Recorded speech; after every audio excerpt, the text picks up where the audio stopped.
Shawn Ray here with the incredible Lou Ferrigno on his front yard in Santa Monica, getting up close and personal with the champ. Lou, let's talk about where it all began, because I was just a little kid in 1975. I was 10 years old.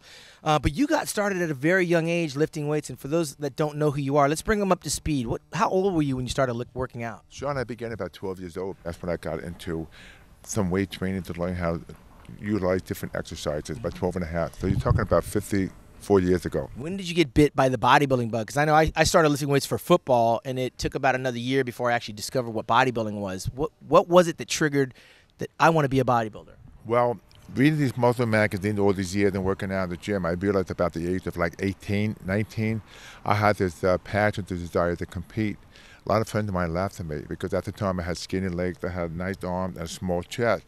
But I just loved it so much, and I had an ambition to compete in the 1971 Open Mr. New Jersey Hercules competition in New Jersey.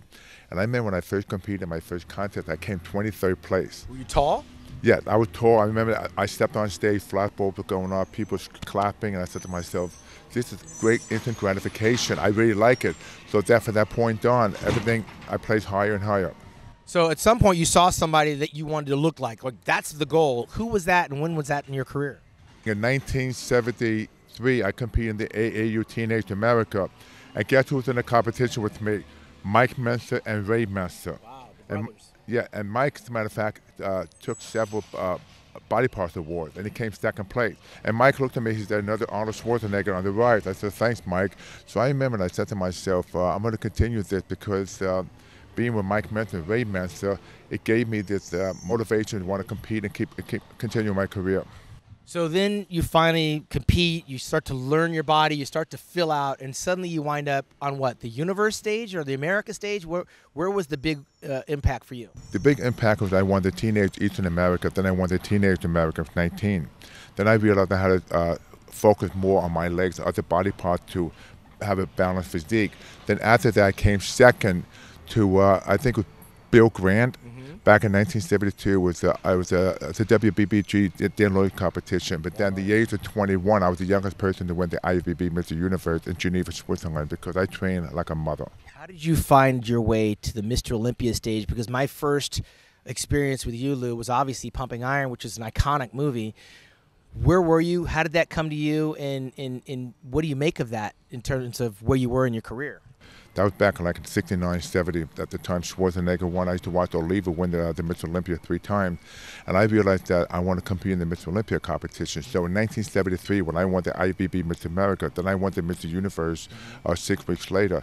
I decided in 1974 I want to go in the Mr. Olympia. Some people told me that I shouldn't compete because I wasn't mature enough. I didn't care because I wanted to go right on that stage to compete with Arnold. So the contest was 1974 Madison Square Garden, just basically Arnold and I in the Torment class. But I was very honored to go from the age of 19, just to win a Teenage Eastern America, straight to Mr. Olympia at 2 years later, at the age of 22. Which is crazy because we don't see that anymore. A lot of young guys that get their pro card, or they qualify to compete at that level, psychologically, physiologically, they all kind of justify that I need to wait, I need more time, I'm not ready. You were one of those guys that was like, throw me in there, let's see what we're made of. We don't see that anymore. Teenage national champions going right to the Olympia. Why do you think that is? Well, because at the time I think I had more hunger, and I was more like a warrior. I really wanted to compete because back then there was no money. And I wanted to defeat Schwarzenegger because he was my idol at the time, and I felt that he's not going to be around forever. So why not take a crack at Mr. Olympia? Because the Mr. Olympia means when you compete in the Mr. Olympia, you're one of the best in the world. It's like the most prestigious, the highest caliber of competition to compete. That's why I decided to jump into it. I didn't want to sit back and wait 3 or 4 years because I was hungry at the time, and I had nothing else. So you were living in New York. I've been to South Africa. It's the furthest place away from California I've ever actually traveled. What was travel like back then when you went to Pretoria, South Africa back in the day? You know, that's a good question because I was in France guest post, and then Arnold Franco, the whole crew came to Paris, and then the next day we boarded an airplane, not a jet, to South Africa. Yeah, it's crazy. Okay, me, Robbie, Arnold, Zane, Artis Della, you name it, the whole plane filled And it was the longest plane ride of my life. Finally, we arrived in South Africa. But here's the tough part. We arrived at a hotel, and I've never seen a better buffet in my life. I mean, Shawn, the food, phenomenal. I mean, what a spread. But unfortunately, we were dieting for the competition, like I would say 4 or 5 days before. I had a great time, even though we traveled so far, and I wasn't in my best shape, but I wanted to compete because they were making a film. Sure. And it was a fabulous show because it'll never be duplicated again. Let's fast forward, because that was like it for you. You came home and you became the Incredible Hulk. What was that all about? Well, after that contest, Arnold retired. Yeah.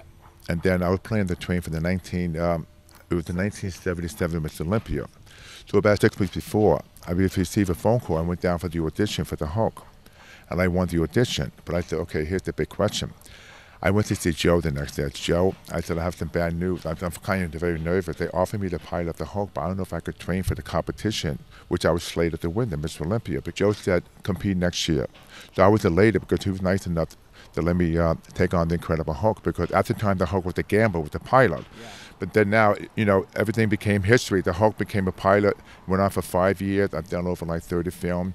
Then I came back to competition in 1992. Yeah, well, before you jump there, because that's a lot happened between 77 and 92. I mean, we saw Frank Zane went on to win 3 Olympia championships. Arnold came out of retirement in 1980 to win his 7th Mr. Olympia in Australia.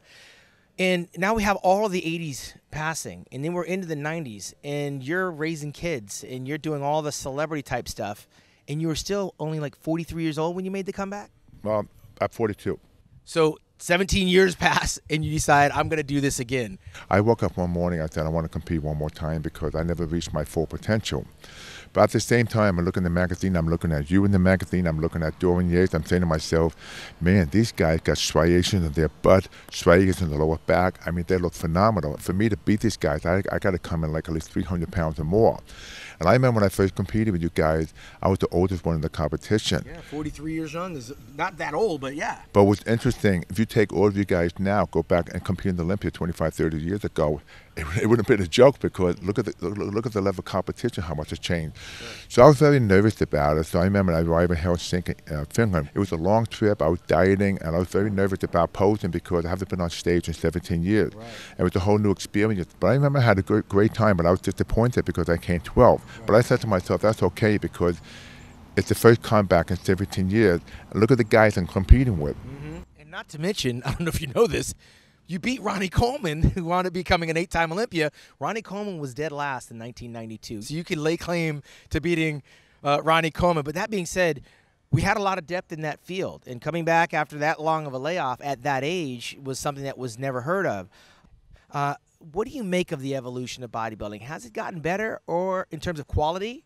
Or has it gotten watered down? How do you see it now? Well, what changed in bodybuilding is the loss of symmetry. Mm. Like for example, when you compete, you had symmetry. You never had to blow the stomach. Right. I like the symmetry. And it's not the bodybuilder's fault, because it's all about how much you can pack on your frame, how thick you can be, how striated you can be. But I like to see, that's why the classics are becoming so popular, like the men physique, because the public embraces that. But don't get me wrong, I love bodybuilding, but I just think that, you know, it's kind of hard because the general public don't love it. Yeah, like I love it. I love the way the body is. Like Phil Heath, those guys, like Kai Green. I mean, they come out stage. It's great. You know, something bodybuilding is a freak show because people want to see freak. Yeah. You want to see the biggest and the best. That's what bodybuilding is. And we bust our ass to look like this. It doesn't come out of a bottle. It's genetics and hard work and everything. So I think bodybuilding is going to keep continuing because it's getting bigger and bigger, but also now it's mixed with the men's physique and the fitness, which help each other. Well, more people can actually participate, so that's why the numbers are getting a whole lot better. And not to mention, it's evolving with the other fitness aspects of the expo. So we're bringing, you know, all the worlds together in terms of that. But now we move into retirement. 92, you made the comeback. 94, you had the rematch with Robbie Robinson, or actually the showdown with Robbie Robinson in Atlanta, where Robbie actually won the first Masters Olympia, and you were second. And I remember seeing you. You weren't very happy about that. What were you upset about? Was it losing the contest, or was it about feeling you were better than Robbie Robinson, or feeling disappointed? What was eating you up? Because you looked phenomenal that year. You know, it's a tough question to answer because I can't watch myself compete. I remember I had a big problem with the tanning stuff. Right, I came out, had a lot of blotches and everything. But I think it's because of the fact that Well, you got to remember, I personally think I should have won. Now, other people view, they said the fact that because they favored Rob because maybe had to do more separation and more years and years of training. Yeah, because he never stopped. Right. So that maturity. It was a tough competition. I was happy to beat Boyer because Boyer is a great champion himself too. And there was so much political stuff involved because, the fact that it was the first match with Olympia. Then they claimed that I had Joe to lower the age to 42 because I wanted to win the competition. But it was tough. And I remember I was very disappointed that night. But like I said, when you're competing yourself, you're your worst critic. So I can't say, honestly, because when I see the video, if I step away from myself that night and watch the competition, I'll probably have a different opinion. And it's tough because you're in a very small, closed world and like a tunnel, only by yourself. So if you're on stage, you really can't see yourself competing with the other people. It was tough. Well, I mean, you've obviously moved way beyond that stage of wanting to compete or having the desire. You got 3 awesome kids doing all kind of great stuff, and you're still in the movie television business. We obviously saw you come back on The Apprentice, which you said your years of bodybuilding kind of prepared you for those types of roles. How was it working with the President, Donald Trump? It did because as a bodybuilder, you're dealing with a lot of rejection, a lot of critique. And you have to have that determination, the perseverance, and the motivation to win. No matter what they said about me, I was so used to competing as a real bodybuilder because I was able to take criticism. Because some celebrities can't, and they just panic. They just basically. So on the show, I fooled them because they said, "Oh, look who's coming on the show, all born but no brain." They were fooled because I was the only athlete to make it to 9 shows. And the fact that I worked so hard on the show because of my discipline being a bodybuilder, that enabled me to go to 9th place. So if you could do it all over again, you're 23 years old, and you're at that crossroads of going in that 1977 Mr. Olympia. We now know that Frank Zane won it, and you potentially could have beaten Frank Zane. However, you have to choose bodybuilding or you have to choose the Incredible Hulk. Going back, what would that decision for you look like, and which way would you go with it? All right, before I answer that question, about 2 months before, I was on the base with Frank Zane and Arnold, and Frank said he had a dream that I was in the field, and Frank said that somebody was the quarterback and threw the football, and Frank Zane said as I was running, I went to catch the football and exploded. That was you were talking about the 1977 Miss Olympia. I've always wanted to be Miss Olympia. I would say I would have made the same decision because I just love the Hulk with television because at the time in bodybuilding competition, first prize was like $1,000, whatever. So the Hulk comes like once in a lifetime. It was tough because you can't have both. Yeah.